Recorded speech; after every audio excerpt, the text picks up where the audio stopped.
And we're live. Morning thoughts, morning thoughts, morning thoughts. Shout out to Seymour. Seymour, thank you for being the first one in this morning. Shout out to Great Goodies and shout out to Devin Gale. Shout out to the people going out to work this morning. Shout out to the people coming in from work this morning. Extra special, big up, shout out to the people who work multiple jobs. I have the utmost respect for you.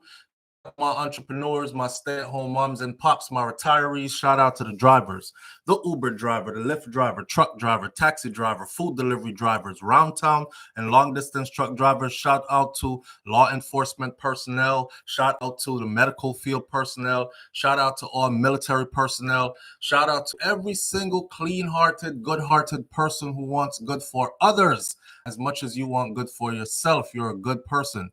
Shout out to you. Now, let's get into our morning thoughts. Happy hump day, everybody.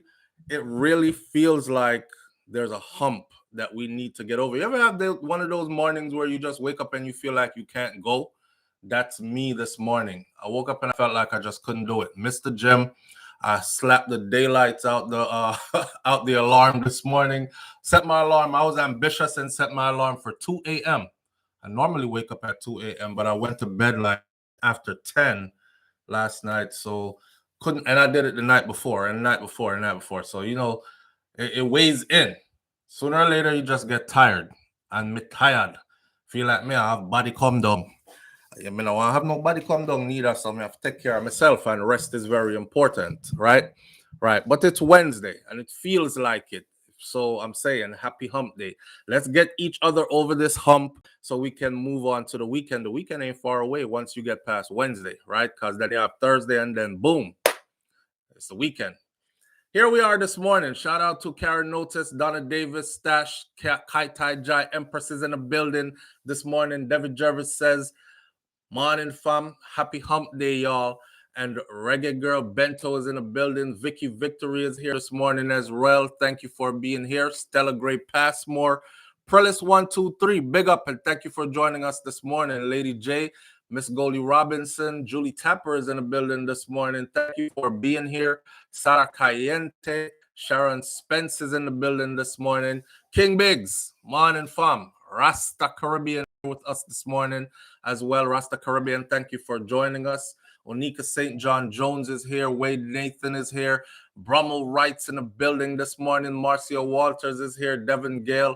Great Goodies. And Seymour is in the building this morning as well. NS Crystal G. Lil Red Gucci 2. Good morning. Big up yourself, Lil Red Gucci 2. Thank you for being here this morning. Listen. We got a couple of things to talk about this morning, right? First, I want to start off, though, with a story I was going to get into yesterday, but we ran out of time because I have so much to say. This story is about a Clarendon party patron. So a person that went to a party in Clarendon, my part of Jamaica that I'm from. That person was shot, pow, like that, after the person allegedly confronted a person who he accused of being gay. So we're going to get into that whole story because there's a lot that goes with it. Each one of these stories, actually, there's a whole conversation surrounding them this morning. So don't just take the story headline as the whole thing. Oh, I'm not interested in that. Wait till you see where the conversation goes. All right. The great Serena Williams, tennis star, superstar Serena Williams, icon, athlete. Serena is 41 years old, right? And Serena just announced at the Met Gala, 2023 Met Gala. I don't know if you saw the 2023 Met Gala. Lil Nas X came out like the Tin Man, but he's the LGBTQ sexy version of Tin Man. You know, people are talking about that. It was just a bunch of stuff on there. I think quite a few people, but the who of who's were there. Rihanna with ASAP Rocky was there. They're saying that they revealed at the Met Gala that they are actually married. But what I want to talk about is Serena Williams revealing at the Met Gala that she's pregnant. Now, y'all don't know where this story is going to go, but that one, I really been holding back, trying to figure out the right time to talk about Serena Williams. And it's not going to be about her pregnancy, y'all. It's going to be about her and her sister and their father. that's where that conversation is heading. Gully Bop, you remember Gully Bop? Gully Bop is accusing Skeng of stealing his style. Skeng is a new dancehall sensation that is just very energetic on stage and is tearing up the place right now. Matter of fact, he just signed to Nicki Minaj. After Nicki Minaj took one of his songs, chose one of his songs, did a remix with it involving him in the remix, and then he was out in Trinidad filming a video for such remix and collaborations with Nicki Minaj. She eventually signed him, right? So he's now signed to Nicki's label, right? But Gully Bop is saying that Skeng teeth him style. Oh, we're gonna talk about that one day. And then Drake. Drake, the big artist Drake. Drake is also in a bit of a quagmire, a pickle, because Drake is now forced to respond to Steely and Cleavy's lawsuit. Now, if you are into music at any level, especially those who know about 90s dancehall, you will know the name Steely and Cleavy. Steely and Cleavy, big time, they're as big as it gets in producing reggae dancehall music, right? Reggae dancehall music. They're big in the genre. They're legendary, and they have they have a lawsuit out that has quite a few names on it. We're gonna get into how Drake ended up on the list as well, and I think they have a good lawsuit. I think they're about to make a whole lot of money. Another Jamaican artist recently sued somebody big from the US. I can't forget who it was. Was it Taylor Swift or one of them? That was settled outside of court behind the scenes with a check. And he was ordered not to disclose the amount that was on the check. So we'll talk about all those things this morning. All right. Where do we start? Let's start off right where I wanted to start off from yesterday. Erica Senior says, wow, King Big says, I said this months ago, them have the exact same cadence. All right, King Bigs. All right, because we'll soon get into that, but let's get into this story first. The Clarendon patron, because that's where I left off yesterday because we didn't have time. So a Clarendon party patron, shout out to the Jamaica Observer. The Clarendon party patron was shot dead, allegedly, after confronting Amanda, who he accused of being gay. When you know the climate in Jamaica, right? You're out in public and next thing you hear, Batman, yo, Batman, that, you know. And it could get very serious in some places, depending on, wherever. But these so-called Batman nowadays are not the ones who they used to run after, and they were very effeminate and they run and they scared and they're gonna kill me, they're gonna kill me. We used to even have jokes, which of course it's not good, it's not funny, right? And I'm not trying to make it that, I'm just pulling you along with the story so you understand the fullness. There was a time gone by where they used to make jokes, right? It's a typical Jamaican joke that would say, boy, I'm fast like 10 Batman. Because Batman used to have to run fast, right? So when you run fast, them used to say, boy, you're fast like 10 Batman. And these kind of things, right? Yeah, so that era, that time is gone. And I saw it go again, right? So nobody not afraid again. So the Batman them now are actually badman them, gunman them too. See? All right. Clarendon, Jamaica. The shooting of a man after he allegedly attacked a businessman. This is a well-known figure who is a businessman in the community. He attacked the businessman that he accused of being a homosexual. He now has been upgraded to a homicide investigation following the death of this individual over the weekend. The incident reportedly happened at Shekels District in Four Parts, Clarendon, last week, and dead is 30-year-old Leon Hall from Sandy Bay in Clarendon as well. Now, listen to the story. It was reported that around 12:45 a.m. last Wednesday night, Hall was at a party with a male friend who he reportedly, who people said went and hugged a businessman. Hall, the one who dead, come with his male friend. His male friend went and hugged up the businessman, greeting him, right? And the businessman also hugged him up back. Now, the police said that the businessman, who is also a licensed firearm holder, not only hugged Hall's friend, but kissed him. Hall immediately began arguing him not only hug him, him hug him up and kiss him. It's not customary to see two-man kiss in public in Jamaica. All right. I'm just dragging people along who don't understand the climate of the story, right? All right. So the police said that the businessman, who is also a licensed firearm holder, he not only hugged Hall's friend, but he kissed him. Now, Hall immediately began arguing with the businessman. Yeah, but man, dog, man, I kiss man. And he's arguing, right? Referring to and accusing him of being a homosexual. It was further reported. I'm buffering. Dorothy T says I'm buffering. I don't want to keep going if I'm buffering. I want you to get the whole story. Am I buffering for everybody, or is it just Dorothy T? Dorothy T, thank you for the notification. Michelle Howell says those are the ones that the FLA is giving the gun licenses to. Am I good? Not buffering, not buffering, not buffering. Good. All right. Thank you, thank you, thank you. On with the story.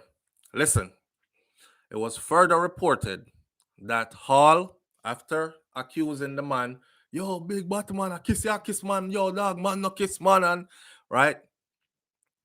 Hall pulled out a knife. He pulls a knife out. And he went within striking distance of the businessman and then advanced further towards him in a threatening manner as if he might go stab him up or cut him up. Unbeknownst to him, the businessman, the one we hug up and kiss him, friend, he's also a licensed firearm holder. So what does he do? He pulls out his licensed firearm and he pewed him, right? He pew like that. The businessman, the police said, pulled out his licensed firearm and discharged one round. That one round hit Hall in the head, and Hall fell to the ground. Police said that a crowd started to converge upon the businessman now. So the businessman had to run like 10 Batman, fast. He went and he sought refuge at some relative's house that was in the area. And Hall, the one who got shot, he was assisted to the Maypen Hospital where he was admitted in serious condition, and he was later transferred to the Kingston Public Hospital where he succumbed to his injuries while he was being treated. The police have seized the firearm, the licensed firearm holder's firearm, and they have upgraded this investigation now to a shooting homicide. All right. When we hear this story, right, I said to myself that maybe him did just jealous, and maybe it was actually three Batman. Not true? And they was just loosely calling him Batman, but it never mean nothing because they all are that kind of thing. Because if me and my brethren is parring, I think my brethren would know not to go hug up and kiss up our next man with me if we are par out. And I've never seen that side of him before, right? It would be strange. I would consider it strange. You go out with a friend as a man. If you went out with your friend as a female and she, oh, this is my homegirl. Oh my God, girl, I haven't seen you in so long. This is Teresa right here. And them hug and then them kiss each other in their mouth. Mwah. You'd be like, oh, wait. Y'all do that? Like, I never know you have that side there. See, that kind of surprise it would be for me. I go out with my brethren and say, yeah, man, we in a party tonight. So nice, you know. Yeah, see, whole heap of people are going and thing. All right, security, check me, bam, bam, bam. We're going. And my brethren say, yo, I Tony that, you know. Yo, Tony, what going? Come SouFLo, let me introduce you to Tony. Tony, this is SouFLo, and them hug up, and then Ingo song. I too would have been like, may I come? May I go get something for drink? That's how I would have handled it.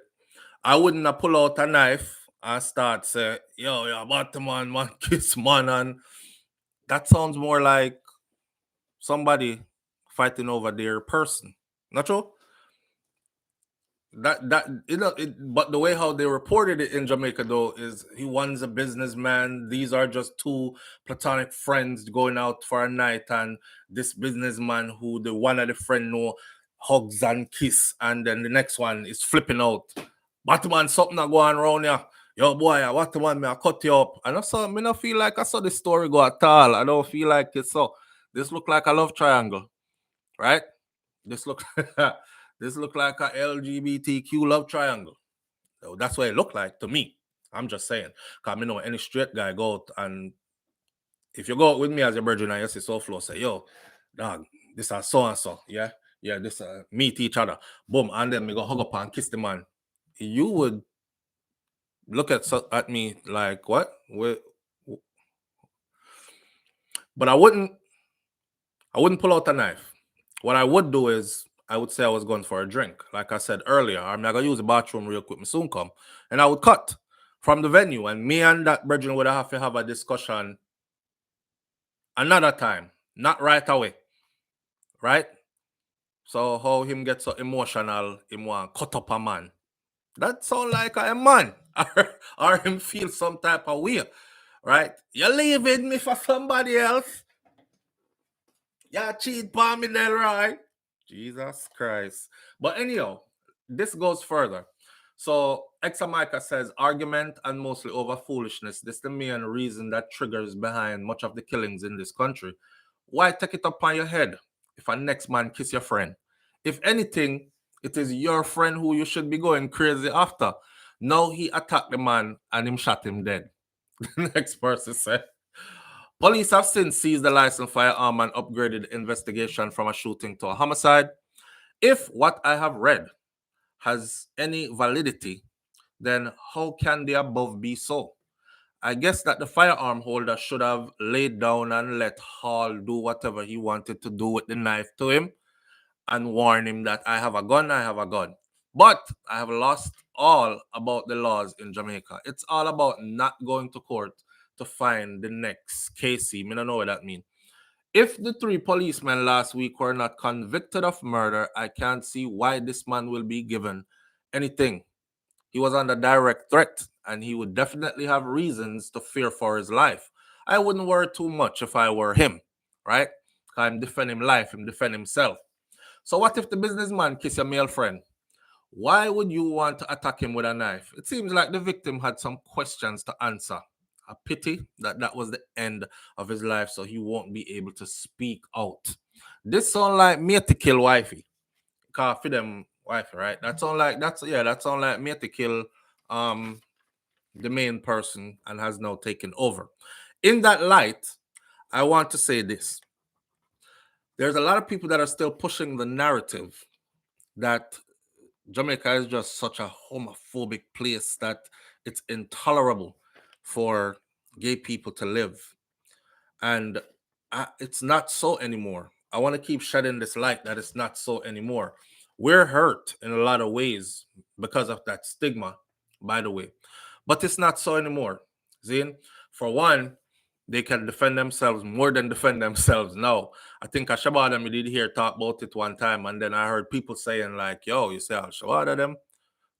But I feel like you can't go around which part them people come from, and act like you want do them something because you feel like them dep on the borderline or they're on that side. You will get hurt around there because all bad man are them man. Gunman is them man, right? But now you have gunman that is that and not afraid to let you know that they're that. And what now what you want to do? It's like being in a village now. I compare New Kingston to it reminds me of being in a village in New York, right? You go up on Manhattan there, you go in a village. The village is where all the artsy stuff happens. The village is where also all the free spirits roam and flutter about.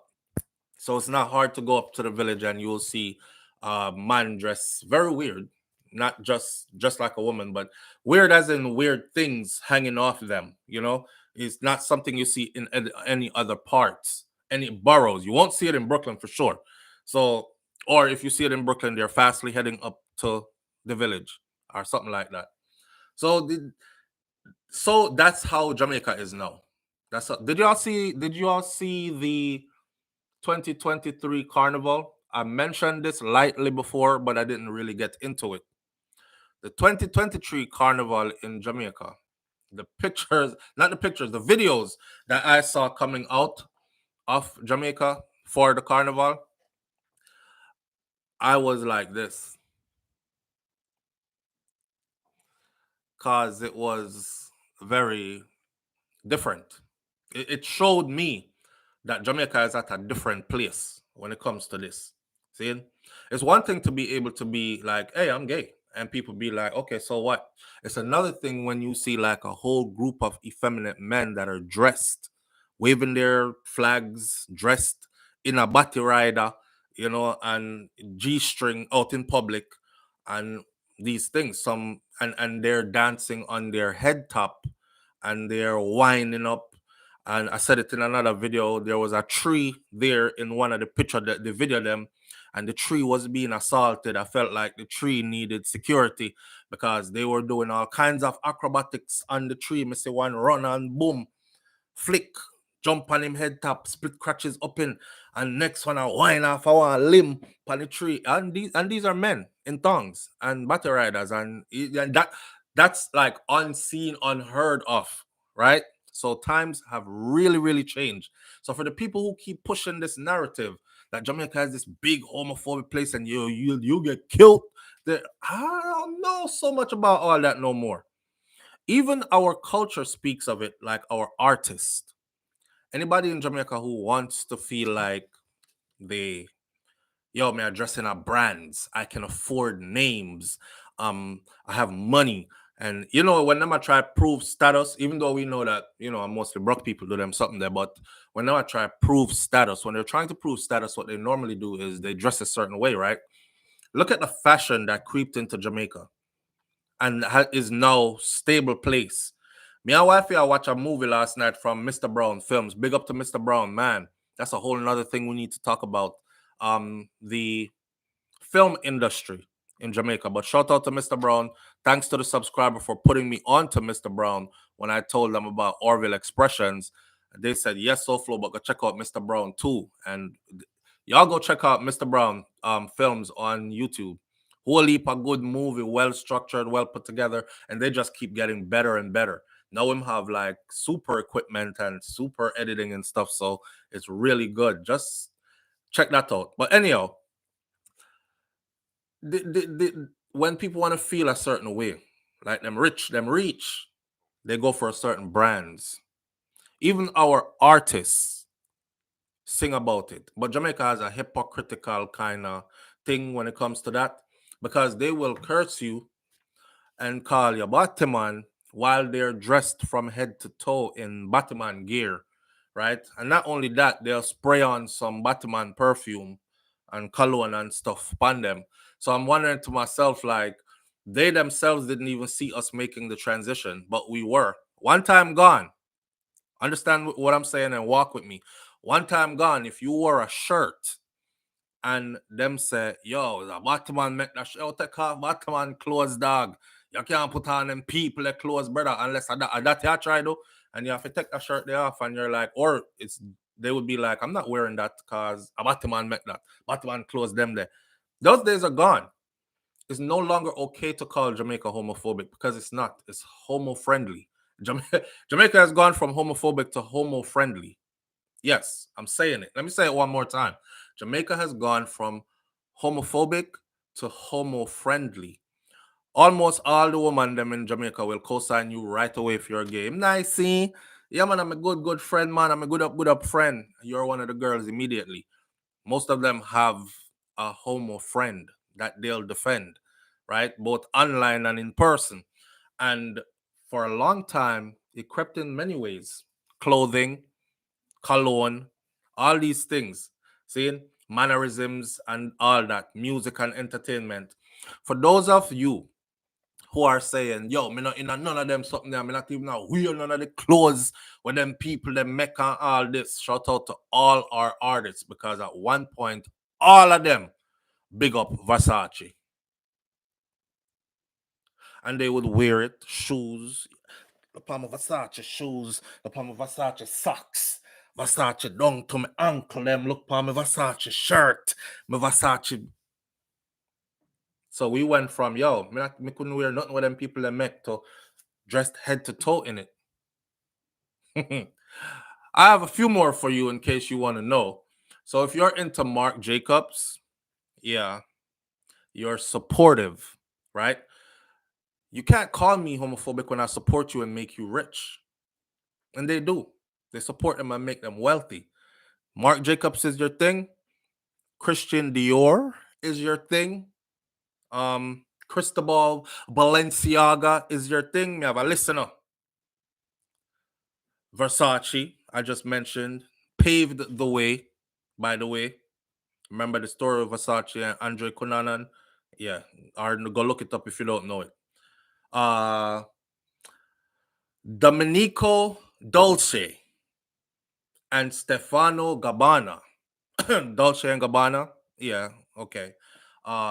Alexander McQueen? Yeah. Christian Louis Vuitton. Me know wear them something there, so I can't pronounce some of them, you know. All right. Michael Kors. Marc Jacobs. Okay. Hubert the Da Vinci. All right. Yves Saint Laurent. Valentino. Jean-Paul Gaultier. Shall I go on? The list is long. See? And if you look at this list, every one of these, our biggest starch who used to be like, yo, no but one thing to my thing. None of that round me, dog. Y'all move fishy. And if you ask them, what's in your closet? Or what you got on today? It's coming from one of these names on this list. You assimilated into it without even knowing you did. You assimilated into it without even knowing you did. You dress it, you speak it. They're everywhere now, out in the open, and you can't do them nothing unless you're a gunman too, and y'all plan to shoot it out. I was watching I'm just chronicling the times. And let me shoot my disclaimer real quick in case somebody came in late and don't understand what's going on. This is not the platform where we make hostile environment for anybody. Everybody is welcome here. See it? And as long as you keep it respectful, I keep it back respectful, and that's what I thrive off of. Nothing else.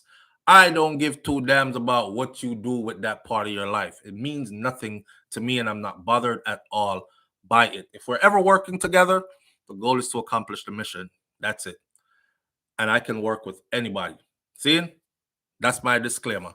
With that said, because some people mix up your message, and then them start, oh, they over here hating on you. Listen to this, what he was saying. So I'm letting you know, it ain't that kind of party over here.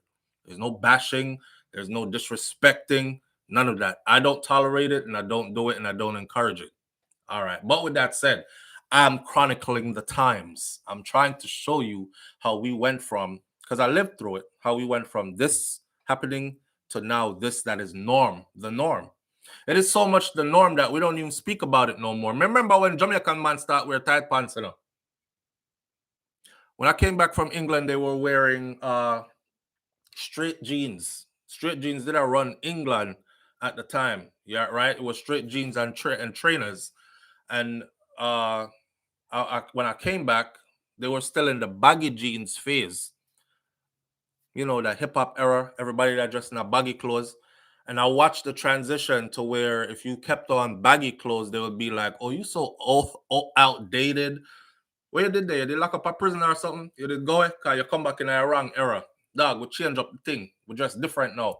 So straight pants take over. I'm going to say, all right, nothing wrong with straight pants, Then the pants went from straight pants to spandex looking tight skin jeans, tight jeans. And I remember when it first happened, you had people like Elephant Man and them, bad man not dressed like girl. We no board nose on, we no hear Jerry and we no wear drop curl. But some freaky boy must stop dressed like girl. And then Capleton with something about him go away and come back and him can't recognize the man from the woman, them and all these things. These were the songs that were playing then.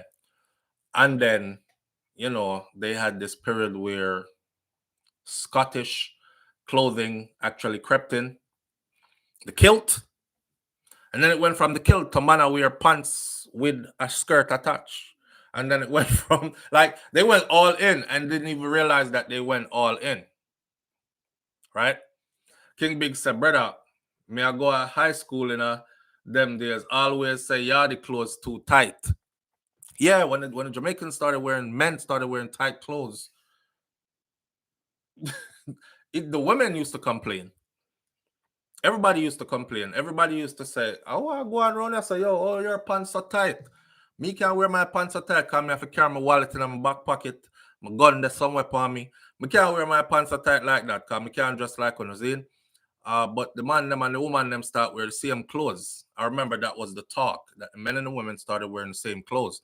It started at Jamaica. I don't know if I because when the barrel come, you know when barrel come and them no label who forget what in the barrel. That did happen to me, you know. Barrel come down from foreign. True story. Barrel come down from foreign. Here I was. Liquor picnic.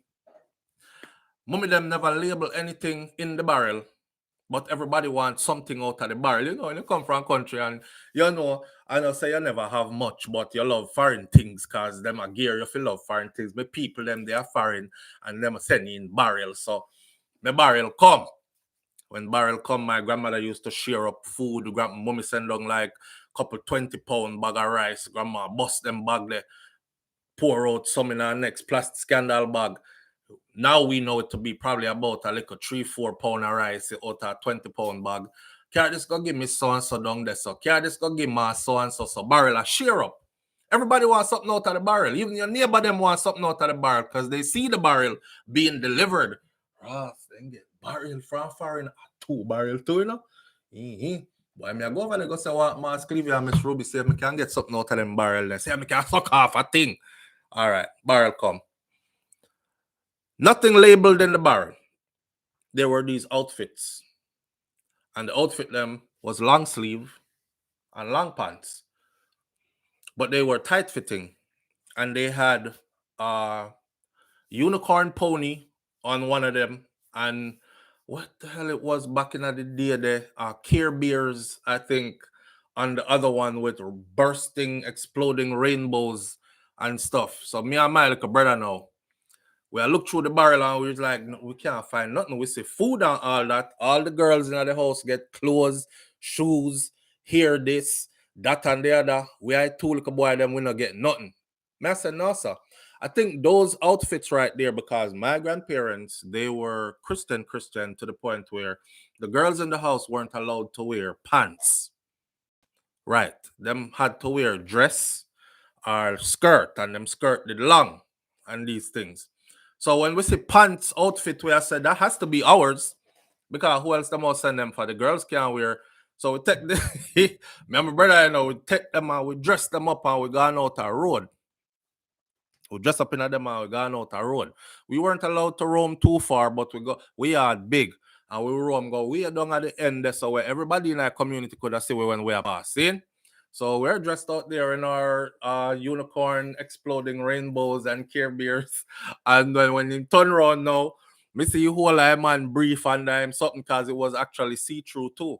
So me see whole I man brief and the film. So me look for myself and I said, but Jim, but we brief them a show and everything, you know, a see-through clothes with. And maybe we're supposed to wear underpants and that, like some boxers or something. So we're not dressed right. So we can go back inside. Barrel come. Right? So we go back inside now and we are trying to fix up with outfit. Would you know that when my mom came down to Jamaica shortly after, because she used to do that, them send the barrel and then she come down shortly after. She come down from from the US shortly after, and she was like, yeah, did y'all get the pajamas that we sent for the girls? My brother said, which pajama sent for the girls? Because we never see no nighty or nothing like that. That's how we were getting it assimilated it. We didn't know. We never see no nighty. See, me I come from tradition, right? Woman wear nighty, night gown, and then be in there. And you know, anything with pants, a man something. So we walking around for all the time from we get the barrel. It became our favorite outfit after we know, so we put on some little underpants and that instead of our shorts, instead of just we brief, because we used to wear with tighty whities and these things. We little Spider-Man brief and we little Superman brief and these things. So, well, we made it our good best outfits and we wear it everywhere for weeks until my mom came and asked if we got the the nighty them for the girls. And we said, nighty, which nighty? And when she finally saw them, she said, these. We were like, just look at each other like, we are wearing the girl them clothes this whole time, them nighty. We out the road in me and my brother. So yeah, I don't know if that's what happened. The barrel did come and a bunch of men say, nothing no come for me but them jeans that must fit me. And him squeeze up in a Simone jeans and squeeze up in a Tracy blouse. Because the clothes started to get real tight in Jamaica, right? Right. What we didn't know was check the designers. Right.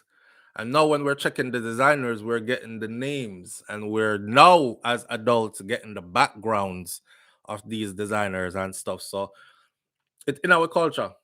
It's in our culture, and we brought it in and we accepted it in, and it's all good now. So the message of the day concerning this story is leave people alone.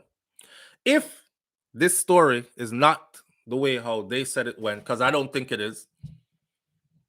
I think it's a triangle. It's a triangle with a dent in it. So if that's the case, where this story was more about him being a straight man who saw a man and accused him of being gay and they're ready to cut him up, make sure, say, if that's your meds, you do away with it.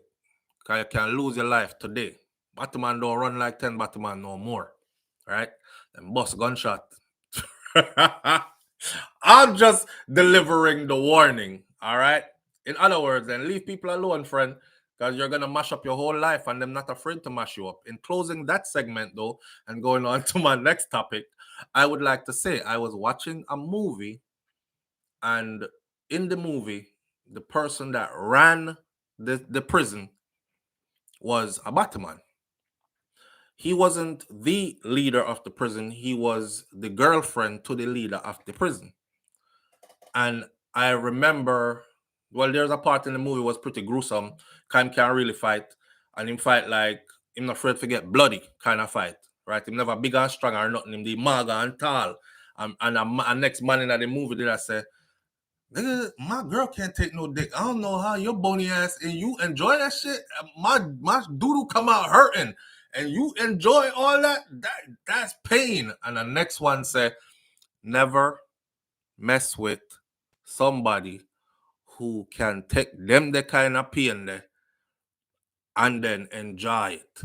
See? And I never forgot that.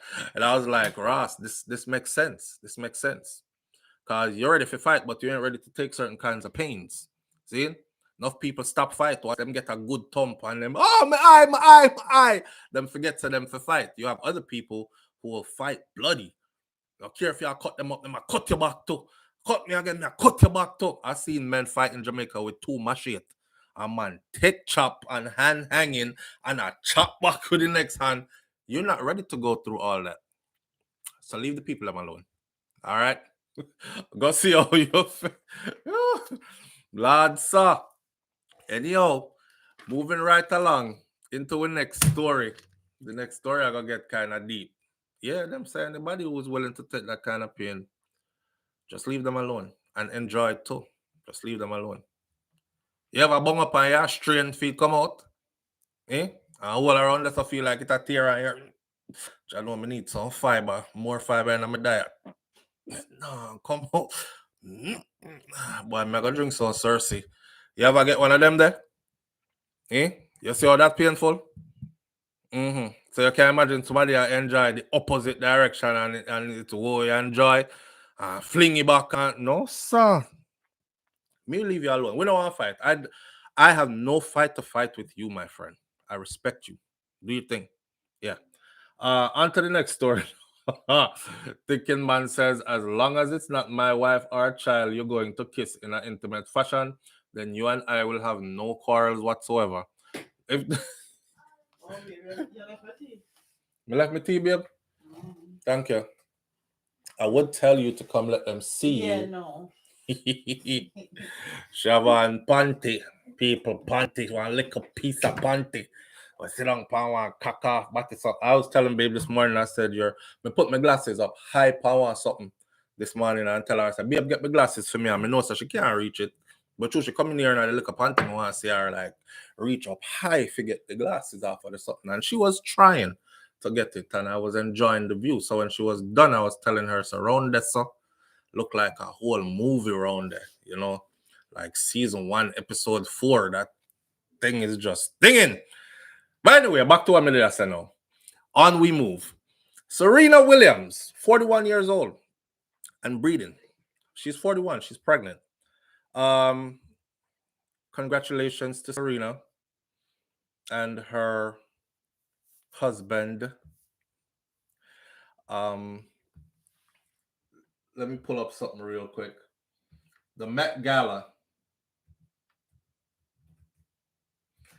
The Met Gala was something else. We're in the world and we see things and we speak about them. Distracted shortly. Give me a second. Boom. Here we go. All right. So, Serena announces her pregnancy at the Met Gala. Yes. Serena announces her pregnancy at the Met Gala. Serena Williams, Carly Kloss reveal pregnancies at the Met Gala. New York over Instagram or Snapchat or whatever. The Met Gala was a place to announce pregnancies Monday night is what it says. At least if you were Serena Williams or Carly Kloss. I don't know who she is. May I talk about Serena right now. So the tennis legend and now a supermodel as well has, I guess, Kloss is a supermodel. They each revealed their pregnancies in interviews on the Met Gala, not so red carpet.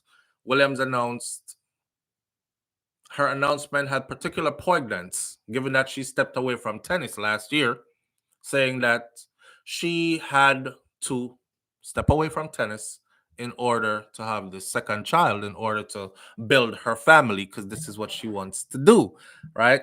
Believe me, the 23-time Grand Slam champion. She's the greatest ever. 23 times Grand Slam.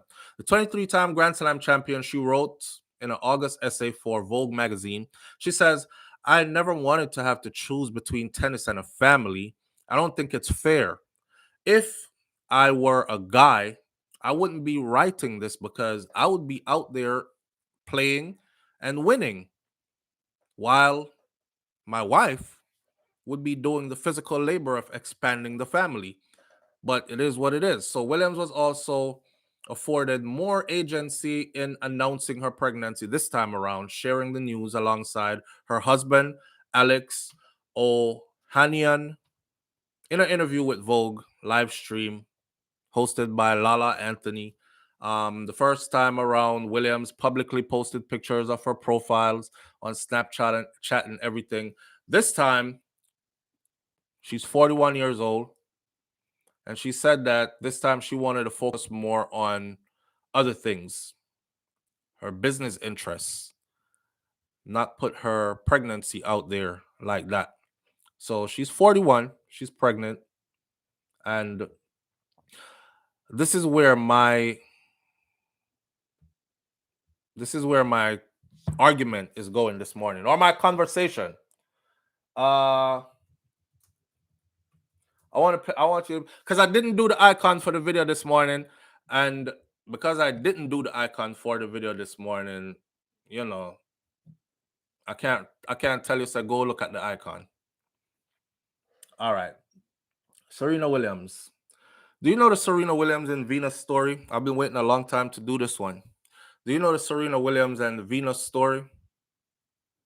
as far as how they rose to superstardom? Don't know. Okay. When I look at Serena, right? When I look at Serena, this is Serena and her husband, right? For those of you who don't know, in case you've been living under the sea, but that's Serena and her husband. He's petting up the belly. She's pregnant, right? Notice, just look.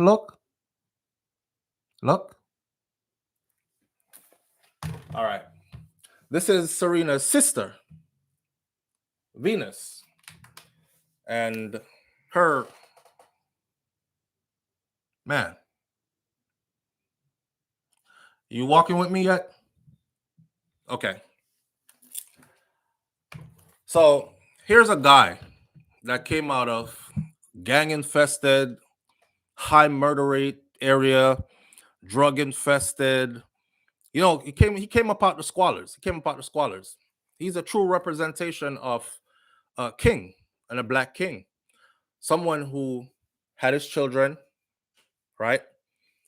Stuck around to raise his children, fought very hard to be able, like he did a documentary where he was talking about like when he had to take them to the tennis court, but they had to go past the gang members. If y'all don't know it, they even lost one of their sisters from stray bullets shooting out in their area. As a grown woman, she got killed, and this was just a couple of years back. So until they got up out that area,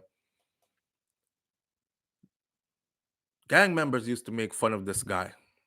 Some of them used to try to run him off the court. Man, get the from around here. Black people don't pay no goddamn tennis. Try to get them girls to do something else. You living a pipe dream. You hoping for the impossible. Man, get your ass up from around here. And he was like, no, I'm not getting my ass up from around here. I'm going to the tennis court and I'm going to use the tennis court. And he said he kept having a fight like that. And they vouched it until those gang members started seeing how good the sisters really were. Then they became like their defenders. If you notice, when she won one of those Grand Slams, she did a crip walk dance. And I actually commented under it and I says, this dance, because a lot of people, of course, were like, she must be gang affiliated, or you can take them out the ghetto, but you can't take the ghetto out of them. It was all no good comments, right?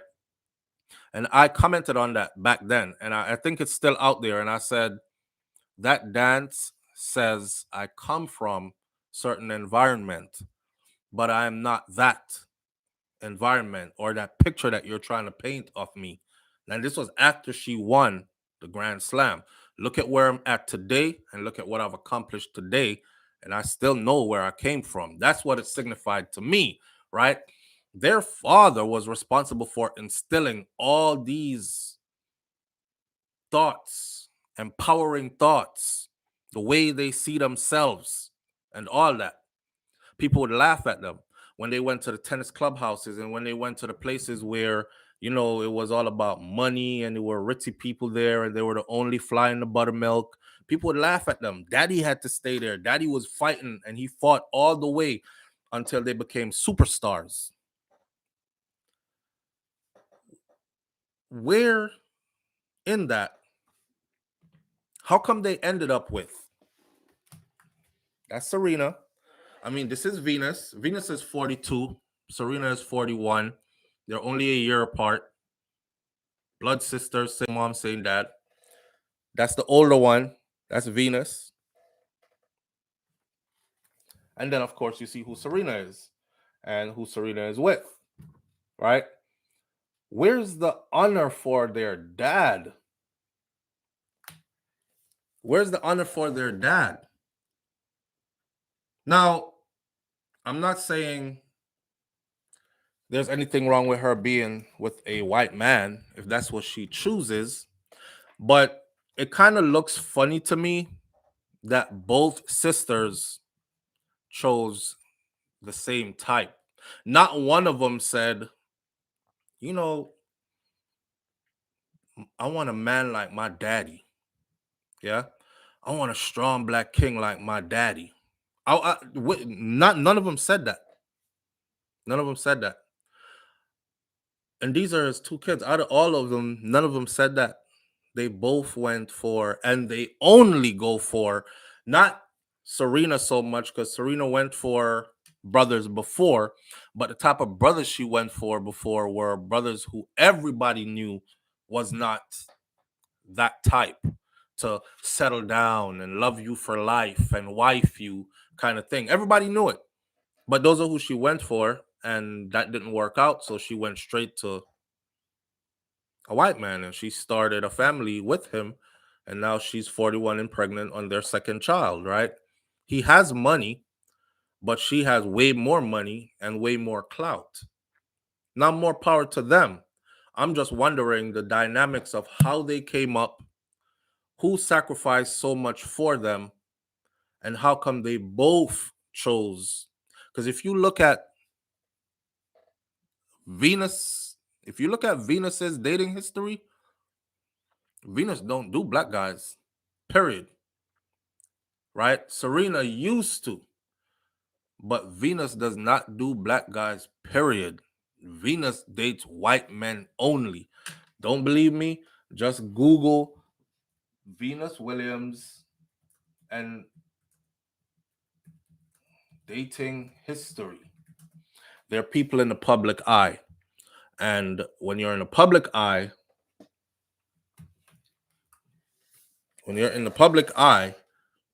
you're out and about, paparazzi take pictures, people speak about you, all that other stuff, right? If you do her history and you look at every picture of every man she's been with, and they've been tracking her since she was 18 till now, till she's 42. She's never, as a black woman, been with a black man. She's only been with white men. It kind of makes me wonder, like, what happened? What happened? You know, I said to my sons, right? Because my sons have dreams of going further and further, and I'm not trying to tell them they can't do it. I'm not trying to superimpose my own insecurities. Oh, me did try run track and field one time, but me never get too far with it. Me only get to college with it, but y'all trying to go pro, it's virtually impossible. I don't give my kids that kind of talk. You were born to do it. You're built for it. You look like one of the guys that do it. You can do it. Put them in it early. They've been playing it. Like Kosi been doing football since he was 6 or 5. And he went from, yes, tackle football, American football, and now he is 15. And now he is big as hell. And now he is really good at it. And people are looking at him already, like wanting him, like inviting him to all these camps and all this stuff, right? As he is 2 years out of going to college. So I'm looking at them. I tell my sons, I said, I might have to drag you to your greatness. And the irony of this is you're probably going to hate me. Because you know I'm standing out there with a stopwatch and I'm like, go. Yeah, man, you could do way you lazy as hell today. Is this you think this is gonna get you where you need to go? This is how I talk to them, right? I'm like, you think this is gonna get you where you need to go? You're underperforming. Some other child right now is outperforming you, and that's who you're going to go compete with for that scholarship, and they're going to choose the other person. Go again. Come on, we gotta run this again. And when they're all at some point it stops being fun. And I want to quit. And I'm like, no, hell no, you're not. You're not quitting. I hate Dad. Man, I love football, but he be doing too much, man. And it gets to the point where they probably hate you. They probably hate you. Michael Jordan's dad used to have him sit in the back seat of the car and he would wind the windows down, the back windows, and drive and have him dribble on the right side of the car just to develop his right hand dribble. And then he would tell him that you have to be equally strong on the left side, because if people notice that you're weak on the left, they will always attack you as soon as you send the ball to the left, and then they will keep taking the ball away from you because you're weak. So he'll slide a little behind over to the left side, put his hand out that window and drive, and he would have to drive and dribble, drive and dribble.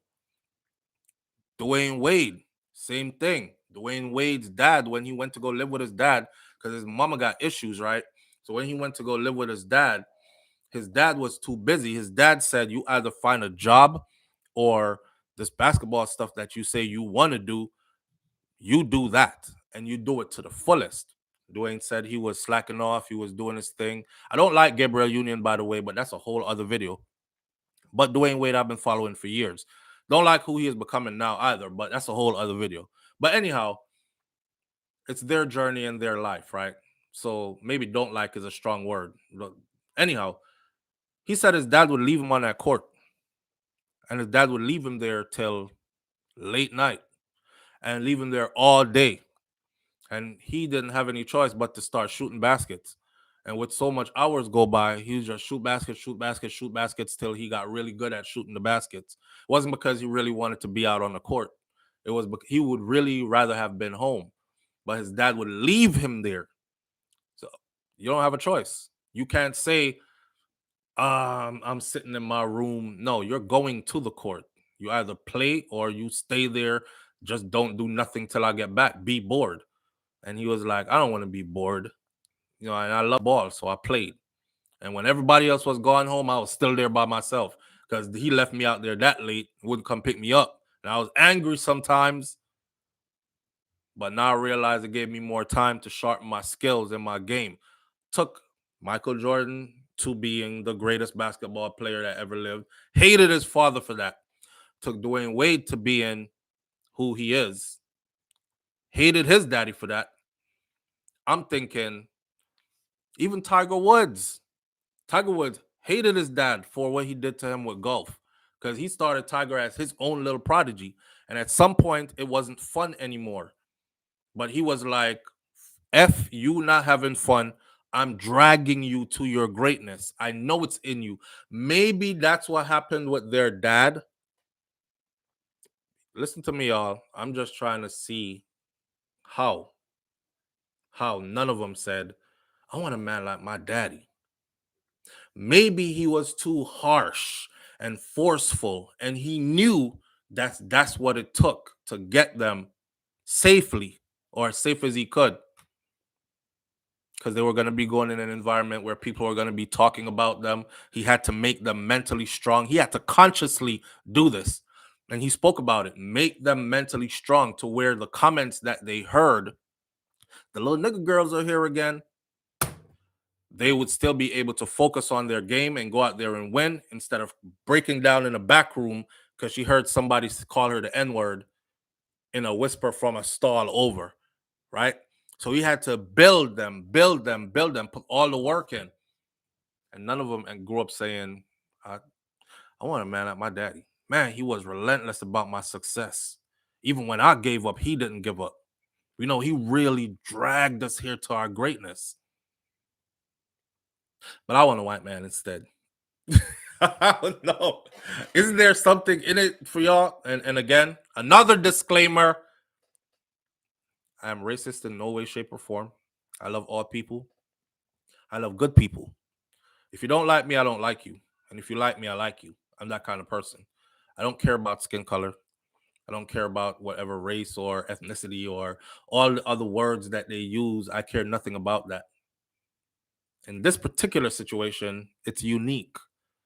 So I'm looking at it like I'm trying to figure out, you know? Hey, Kaitaja Empress says, not because they look masculine, it doesn't make them a man. Men who marry men want man.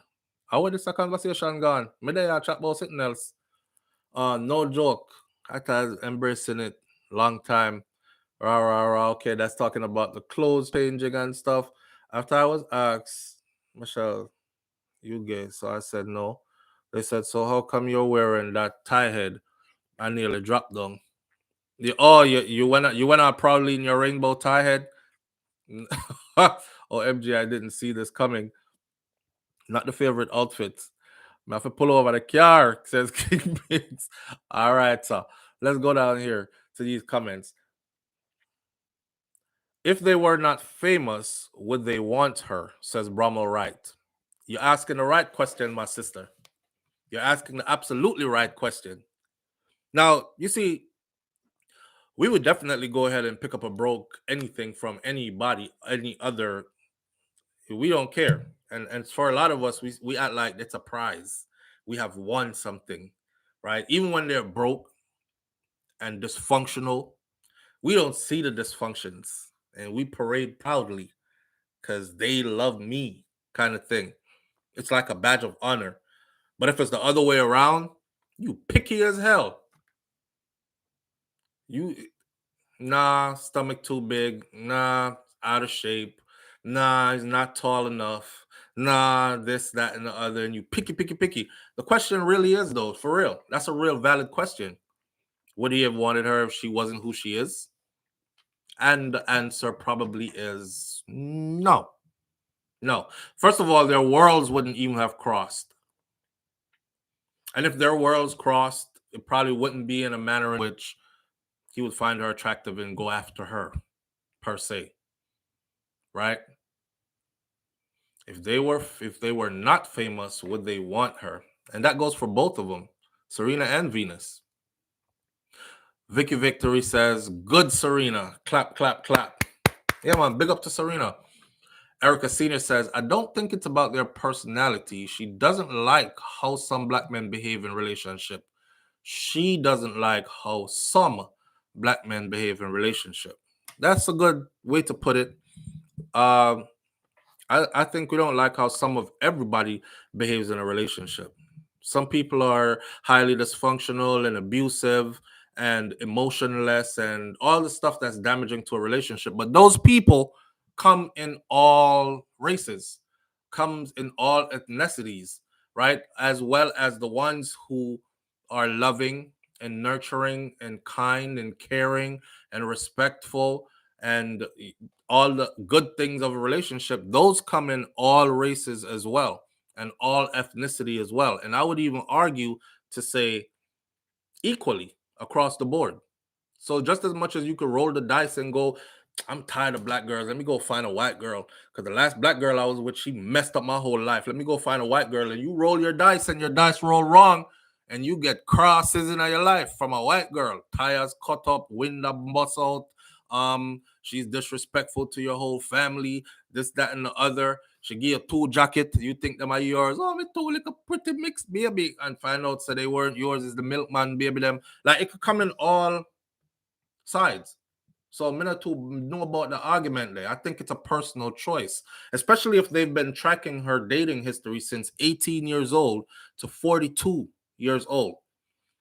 If somebody was studying you from 18 to 42, if you were studying a subject from 18 to 42, I would say you are pretty knowledgeable about that subject, probably an expert at this point, right? You're going to know way more than a novice or somebody else who hasn't been reading up on that subject or studying the new developments and all this other stuff over the years.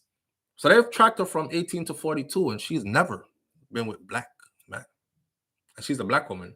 That's why I said she never does. Her sister tried with like two and then went all the way white. But hey, more power to them, right? Kataja Empress says it's a possibility that society made them hate themselves as well as their culture. And they had a real hardship while playing tennis. Yeah. Now there's another part to it, which is interesting because I remember I used to hear black women tell their daughters, don't bring a black boy in here, you know. You better not go date no black boy. I don't want no black ass grandbabies, black like tar and black, black, black. You know, you don't want no picky, picky head black baby. Want some nice little brown baby with some pretty hair. So the girls would actually, and the only way they could get that right, as it was described, kind of pretty to them, the only way they could get that is to go for somebody who is outside of their race, one of the lesser melanated people. You know, we've been traumatized as a people too, a whole distance around. So people have these, and you know, now it's easy to say, hey, it's my choice. That's what I like. But if you look at the psychological aspects of it, there's some, in most cases, not all, there's some truth to the fact that I came up a certain way. I've heard men say this too. Yo, me I grew up, it rough for me now. My friend them always get girls. None of girl them never want to talk to me, brother, call me did black. And them used to make joke about me, call me black, yeah, all kind of something. My girl them I get, my virgin them I get date. Me can't get no date. Them man they have girlfriend, me no have no girlfriend. So I made sure that, you know, and as I grew older, this happened and that happened, and it was all because, so I made sure that I have children that will never have to go through that part of life. Them can assimilate, mixing, pass, even, passable, even. So life will be easier for them. There's a whole lot of stuff to it, right? Onika St. John Jones says the media portrayed them as as masculine women. I don't think brothers are attracted to that attribute of wives. Nah, I don't know about all that neither. I don't know about all that either. But we never used to call them pretty. I've heard black people call them, especially Serena, man. I've heard black men say that's a man. And I'm like, damn, she's a super athlete. You know what kind of workouts she have to do to keep her legs strong? Of course, she's gonna have bigger thighs than me and you. You see what she does for a living? She's probably in there squatting the whole rack. 1,000 pounds. Because she has to become the greatest, right? At a sport. And 23 Grand Slams later, this is history created. I don't know who else is ever going to be able to match that. Everybody that comes along that looks like they're about to, injuries take them out or something else takes them out. She's still here. She's still here. And now she's choosing to be a mom. But it was her own people. It's just like Spice from Dancehall. You know, Spice grew up hearing a lot of that. That's why she did that song, Colorism or something like that. Remember when Spice did it was a trick.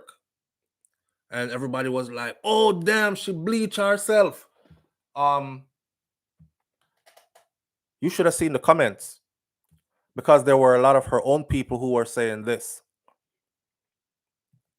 Gracie, tell we which product you use because me want to use it too. You look good in a girl. Others were saying, boy, me not really like bleaching still, but bleaching fit her because she look way better white than black. So when you grow up hearing these things and you're now grown and you still hear those things, it plays on the psyche, right? Whether you want to believe it or not. Let me see. Let me pull up Spice for you for those of you who never seen her. So, Black Hypocrisy, I think it was called. Yeah, here we go. Image. Give me Spice image. All right, boom. There we go. She did this.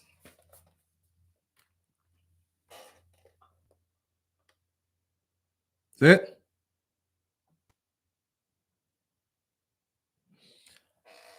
And when she did that, she was getting a lot of praises for it. And a lot of people were telling her that you look better like that. You look better white than black. That kind of stuff plays on their minds too. I don't know. This whole discussion, this is like a multi-level thing. Kaitaja Empress says when you get older, you're either love or hate your parents and their parenting. The girls are clearly showing that they were embarrassed of their father's public outbursts. I don't think it's that. Because John McEnroe ain't tired. I mean, his kids don't care about his public outbursts, and nobody flings a tennis racket and curse more profanity than John McEnroe. And John McEnroe is just known as a super champion who was passionate. And I'm sure as grown women and athletes, they understand passionate. Serena herself came under a lot of flack earlier in her career because she'll be peaceful a lot of times, but then she got to the point where she was fed up certain times of certain calls, right? And she would fling a racket, or she would act up in a certain way that people would call public outbursts. But when the white people do it, it's passion being exercised. He has so much passion for the game.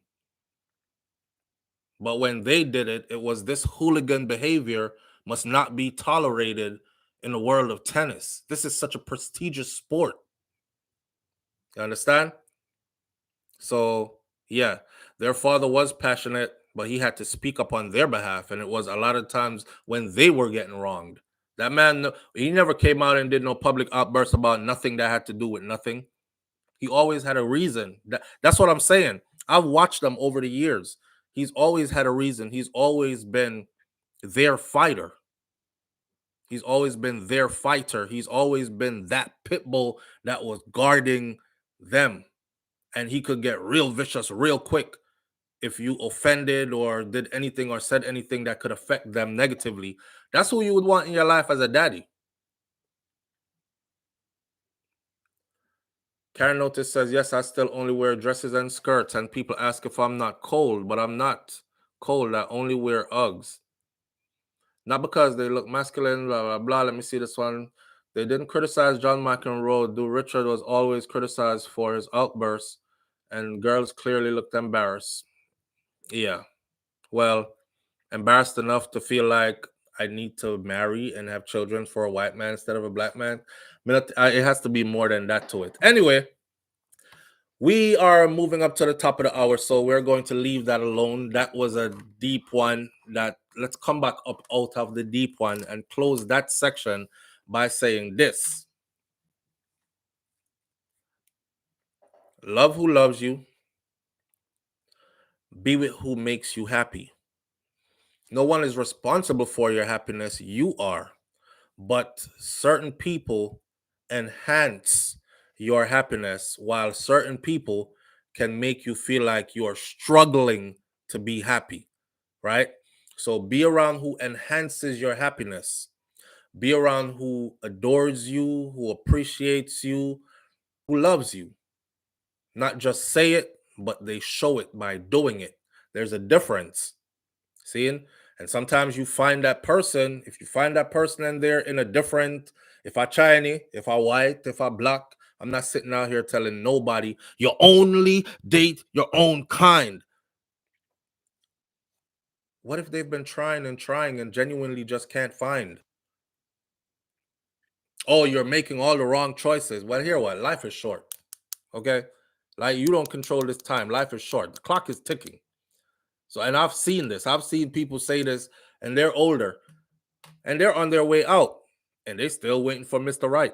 And Mr. Right should look this way, and he's tall, dark, and handsome, and must do this. And you should have settled with Mr. Big Belly, short, pudgy guy, the one who had the good job up at the plant. Yeah, the one who is now retired and damn look like he hit the lottery 1 year after retirement. The one who's living really good right now, and he's a peaceful and loving kind of guy. You probably should have went with him. Your tall, dark, and handsome still ain't come yet, right? So it's up to you, who your soul feel right with. Go that way. I don't have nothing to say. I was just concerned because it looks weird that they both were lifted to superstardom by a black king, and both chose a white man to always be their companion. With that said, more power to them. Big up to them. Rajani, thank you. I appreciate you greatly. Rajani says, my grandmother always told me, don't go for the girl I like. Go for the one that likes me. I heard my grandfather say that. Shout out to Mas Clevey. May his soul rest in eternal peace. My grandfather, I heard him say that. I heard him say, don't go for the woman where you love. Go for the woman that love you. Later on, as an adult, I heard grown people break that down for me and said, when you go for the person that you love, that person might not love you. But when you go for somebody that actually loves you, then you can love that person for loving you. You understand? But you can't make somebody love you. So that makes sense. With that said, we move on. Our last topic for the morning now. Gully Bop accuses King of stealing his style. And the judge has ordered Drake to respond to this lawsuit by Steely and Clevie. The lawsuit by Steely and Clevie, let me keep it short. Shakira probably there getting ready for the gym and cussing me out behind the door because I'm going to pass her time. There's a big lawsuit going on. It goes quickly like this. A federal judge in California has ordered Canadian rapper Drake and reggaeton producer and rapper Wyson to respond to the mega copyright infringement lawsuit that was filed by the Jamaican producer Steely and Clevie and Count Shelley. Dancehall Mag has learned. Shout out to Dancehall Mag for this one. Urban Islands, Dancehall Mag. Y'all go check them out. The God's Plan rapper, God's Plan, whose full name is Aubrey Drake Graham, and Wyson, whose real name is Julian Luis Moreira Luna, are among the 57 primary artists and over. This is how big this lawsuit is from Steely and Clevie. 57 primary artists and over 170 defendants who comprise the list of artists, producers, and labels in total who are named in this lawsuit, which was amended last week. The court records show that about 140 of the defendants were served with the complaint, while 14 agreed to waive service before court stipulated deadlines of April 14th. However, Drake and Wyson, they were both served, but they were served after the deadline. So Drake's lawyers jumped in and they said, too late, we're out of it. Drake's attorney, Bradley J. Mullins, and Mitchell Selserberg and Nup LLP, and Wyson's attorney, Glenn G. Vital Font, they both opposed the Steely and Clevie April 20th application for a court order authorizing late service. Steely and Clevie tried to serve them after the court date passed, the deadline passed, and they opposed it. And they used their attorneys to say, under what grounds? We're opposing it because the date had passed. It's expired, which means we should be dismissed from the lawsuit. On Monday, April 24th, Judge Andre Birat Jr. sided with Steely and Clevie and granted the application authorizing late service to Drake and Wyson. So after they presented their evidence to the judge says, I'm granting the late service. So you go ahead and serve them because I have reason to believe that what they're going to court about. You ready, babe? Okay. They're going to court about the 1,670 songs at issue in the lawsuit, including Drake's. Now tell me you didn't notice when you heard it. I need a one dance. That song there. Got a Hennessy in my hand. I can't sing it, but you know I go. One more time before I go. Higher powers taking a hold of me. That song there. Baby, I like your style. From me hear the beat, the rhythm, I was like, oh damn. But I thought everything was good behind the scenes. Wizkid, Kayla, Maya with Bad Bunny, 69 solo songs from Wyson, 131 songs by the duo Wyson and Yandel, according to court records. It also concludes other songs like billions of streams, including Despacito, you know the Despacito song with Justin Bieber and Daddy Yankee. All them big songs there, you know. I don't know the La Chulpa song. Dame tu cosita, dame tu cosita, dame tu cosita. These are, I'm saying this to you to show you how many songs came off of these people wanting and how heavily sampled. And I can't help but to think that Steely and Clevie saw it going all along. And because they knew that their paperwork was okay, it was like, this is my retirement fund. And we're not rush them yet. We want the song them go out there into the world and get really big first. And they did. Okay? Every one of these songs I've mentioned are huge. Ole Ola by Pitbull, the Taki Taki song by Selena Gomez, the remix with Selena Gomez, Daddy Yankee Dura, Dame tu cosita, Dame tu cosita.